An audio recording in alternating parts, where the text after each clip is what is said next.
On March 4, 1853, Franklin Pierce placed his hand on a law book and affirmed that he would preserve, protect, and defend the Constitution of the United States. Since his birth in the town of Hillsborough, New Hampshire in 1804, the country he was about to lead had changed dramatically. It had more than doubled in size, and its population had grown from 5 million to nearly 25 million. Inventions such as the telegraph, steam power, railroads, and the beginning of the industrial age were changing how Americans communicated, traveled, and lived, laying a path to the world we live in today. But one thing that hadn't changed was the existence of slavery in the southern states, and a determination on the part of many to continue that aspect of American society. Franklin Pierce's presidency would become a casualty in the march toward emancipation for Black Americans, and his place in history tarnished because of the role he played and the views he held. The choices he faced are difficult to comprehend. To preserve, protect, and defend the Constitution of the United States also meant to preserve, protect, and defend the institution of slavery. Today, the inevitable seems so obvious, but to Pierce and to many at that moment in time, preserving the Union was more important than abolishing an immoral, racist system of oppression. It was an unusual journey that brought Franklin Pierce to the presidency. A successful lawyer, he began his political career at the age of 24 in the New Hampshire legislature. He served as its youngest speaker, and then went on to serve 2 terms in the United States House of Representatives. In 1837, he began a term as the nation's youngest senator. However, his wife Jane was often in poor health, unhappy with politics in general, and life in Washington in particular. So Pierce resigned his Senate seat in 1842, left Washington, and resumed his law practice in Concord, moving into this very house. At the Democratic National Convention of 1852, Pierce's life took a dramatic change. None of the leading candidates for president could secure the necessary 2/3 vote for nomination.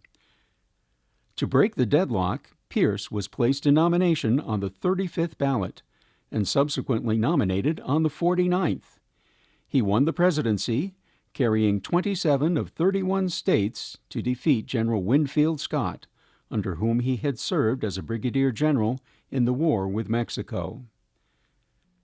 But the true key to Pierce's win was that he was a Northerner who politically was not opposed to slavery. For that reason, people hoped he might be able to quiet the increasing tensions between North and South. The New York Times wrote that Pierce would enter the White House with a more general degree of friendly feeling from all sections and all parties than has been usual in some years past. In his inaugural address, which he delivered from memory, Pierce said he foresaw a future without divisive issues to threaten the durability of our institutions or obscure the light of our prosperity. The prosperity he alluded to had been created by a growing United States economy. In the North, that growth was driven by a shift from agriculture to manufacturing. In the South, however, economic growth was powered by and dependent on the labor of enslaved Black Americans. This became even more true after the invention in 1793 of the cotton gin, which removed seeds from cotton, making it possible to harvest much more quickly. This turned cotton into the major Southern export. That cotton was shipped to northern mills like Amoskeag in Manchester to be processed into cloth. Initially, cotton was shipped north by horse-drawn wagon and on waterways. But with the invention of the railroad in the early 1800s, cotton could be shipped more quickly and in larger quantities. The interconnection between North and South grew, making their economies more dependent on each other. While trains moved goods and people, the invention of the telegraph moved information. The latest news became something that was only hours old rather than days. People knew much more quickly of events in a wider world beyond their own town or village.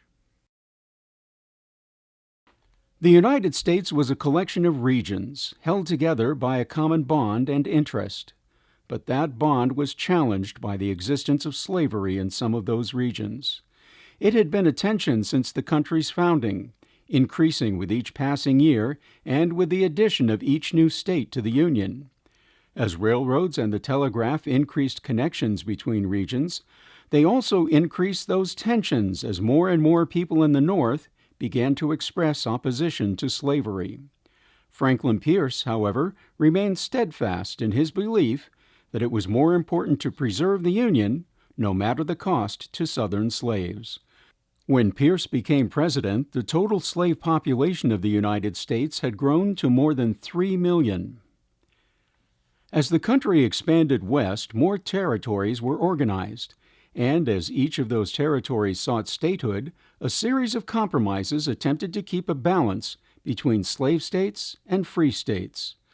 When Missouri was admitted as a slave state in 1820, Maine was admitted as a free state.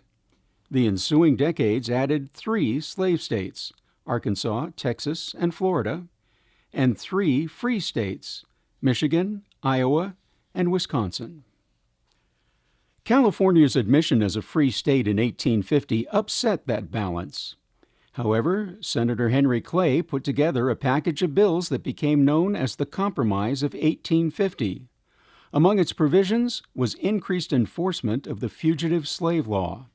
Widespread sentiment, both North and South, believed that the compromise represented a final settlement of the slavery issue, thus putting an end to sectional tensions.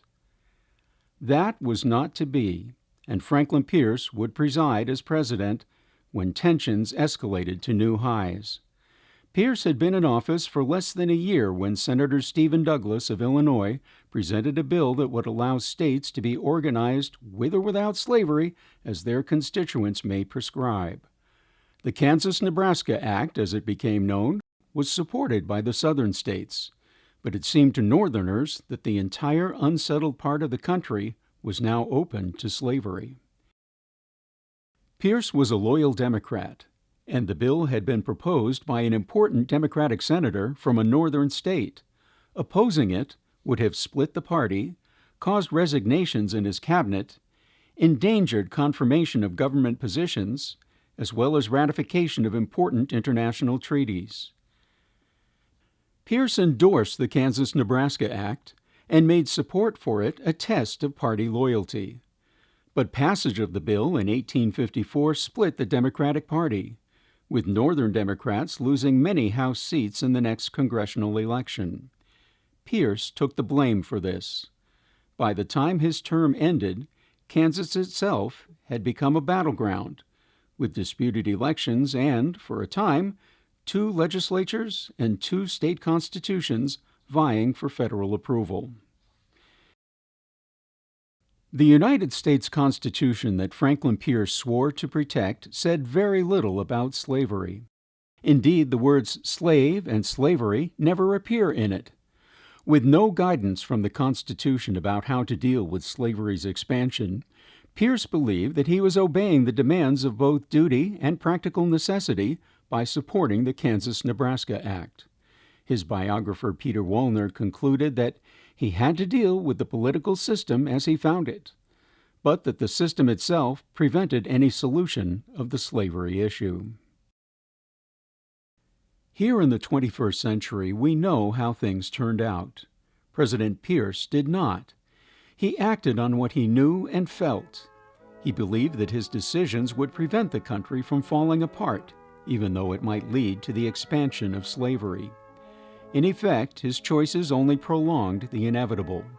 It took a civil war and close to 700,000 American deaths to finally settle the slavery issue.